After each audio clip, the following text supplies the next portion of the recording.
سلام دوستان عزیزم، امیدوارم حال شما خوب باشه. امروز یک پیغامی رو در دلم بود خواستم با شما عزیزان در میون بذارم و این پیغام در مورد ناامیدی هستش، احساس ناامید کردن. زندگی بعضی موقع یا شاید هم اکثر مواقع میتونه انقدری سخت باشه برای ما که طاقت فرسا بشه، ندونیم اصلا چی کار باید بکنیم و به یک جایی برسه که حتی آدم تصمیمات غلط بگیره و فکر کنه که این دنیا دیگه به درد نمیخوره و باید هر چه زودتر تمامش کنه. من واقعا یه نکته‌ای رو میخوام با شما عزیزان در میون بذارم امروز، اینکه در هر شرایطی امید وجود داره. ما اگه کتاب مقدس رو به درستی نگاه بکنیم، داستان‌های افراد زیادی رو میتونیم نگاه بکنیم که این افراد در اوج ناامیدی بودن، در اوج شکست بودن. اگر خودمون رو بتونیم جای اینا بذاریم میبینیم که واقعا آخر خط بوده به قول گفتنیم. و یکی از این افرادی که ما میتونیم ازش نام ببریم ارمیای نبیه که در زمان آشفتگی و ناامیدی شدید، زمانی که قوم اسرائیل در اسارت بابلیا بودن، ارمیای نبی اون موقع زیست میکردش و در تحت فشار بودن. شما تصور کنید که یک برده‌ای هستید و هیچ اختیاری از خودتون ندارید، مخصوصا شرایطی که ما الان در ایران داریم، نه به اون شدت ولی خب یه جورایی میتونیم تشبیهش بکنیم این که هیچ آزادی بشر نداره، حتی بر روی حجاب خود، حتی بر روی موی سر خود.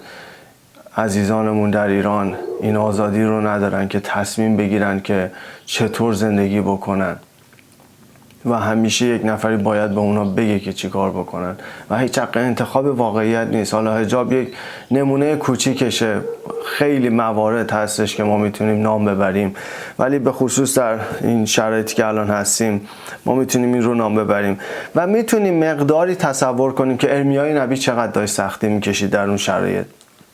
ارمیای نبی چقدر با مشکلات جدی روبرو بودش.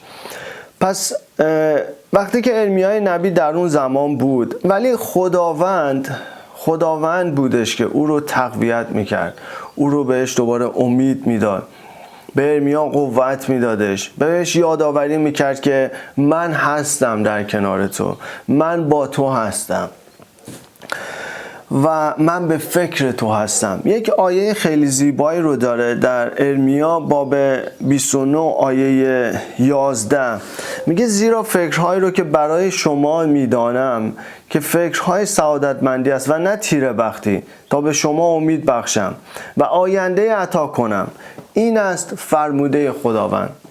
ما حتی در سخت‌ترین شرایط و دشوارترین زمانهای زندگیمون این رو به یاد بیاریم که کلام خداوند میگه من برای تک تک شما فکر دارم، من دارم برای شما فکر میکنم، من شما رو رها نکردم حتی توی اون سختی که هستی.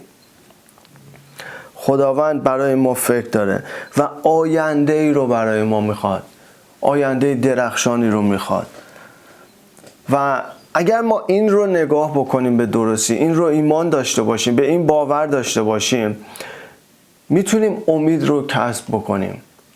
و آیه دیگه هم هستش، به خاطر کمبود وقتمون متاسفانه ما خیلی باید سریع بگذریم از رو آیات و نمیتونیم زیاد روشون تعمق کنیم و توضیح بدیم. هر آیه‌ای که من میخونم هر کدومش یک پیغام جداگونه هستش، ولی میخوام با این آیات شما عزیزان رو تشویق بکنم. مزمور 46 آیه 1 و 2 میگه خدا پناه و قوت ماست و یاوری که در تنگی ها فوراً یافت می شود، پس نخواهیم ترسید اگرچه زمین متحرک شود و کوها به قعر دریا فرو افتد. واقعا چه آیه عمیق و چه آیه قوی هستش. حتی اگر کوها به قعر دریاها بریزه، حتی اگر دور و بر من دنیا به هم بریزه، من نخواهم ترسید. چرا نمی ترسم؟ چون خداوند برای من فکر داره. چرا نمی ترسم؟ چون خدا پناه و قوت من هستش. اینها دلایل محکمی هستش که من نترسم. این آیه دوباره به ما یادآوری میکنه حتی در بحبوحه و مبارزات خداوند هستش که به ما امید میده. ما میتونیم از امید و آرامشی که از خداوند دریافت میکنیم زندگیمون رو ادامه بدیم، حتی در تاریک ترین زمانهای زندگیمون. من با افراد زیادی کار میکنم که این عزیزان، کار خدمت مشاوره رو با این عزیزان انجام میدم که این عزیزان خیلی از زندگی ناامیدن و خیلی از موارد هستش که میگن واقعا ما هیچ امیدی دیگه ای نداریم و میخوایم به زندگیمون خاتمه بدیم. و زمانی که ما با هم دیگه صحبت میکنیم، زمانی که با هم دیگه دعا میکنیم، زمانی که مدت مشاورمون رو پشت سر میذاریم، ساعتهامون رو پشت سر میذاریم، کلام خدا رو بررسی میکنیم، واقعا این افراد تغییر میکنن. قوت کلام خدا در اینه که تغییر میده ما رو، امید میبخشه ما رو. و در نهایت آیه دیگه رو که میخوام با شما عزیزان در میون بذارم، رومیان باب 5 آیه 3 تا 5 هستش.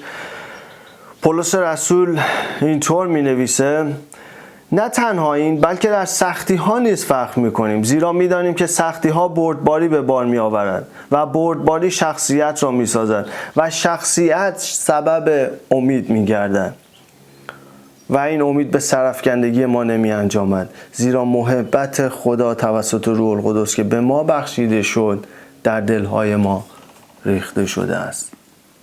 و این آیه هم دوباره به ما یادآوری میکنه که حتی در رنج خود میتونیم امیدوار باشیم. مبارزات ما میتونن استقامت ما رو بیشتر بکنن. استقامت ما میتونه شخصیت ما رو شکل بده و در نهایت اون امید رو به دست بیاریم. و ما میتونیم به این امید اطمینان داشته باشیم چون محبت خدا از طریق روح القدس در قلب ما ریخته شده. این رابطه تنگاتنگ خداوند با بشر واقعا این هستش که امید میده به ما.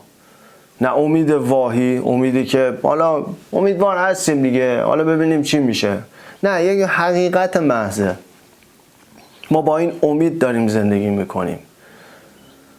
و صحبتهای منم فقط صحبتهای انگیزشی نیستش، اینا حقیقت محضن.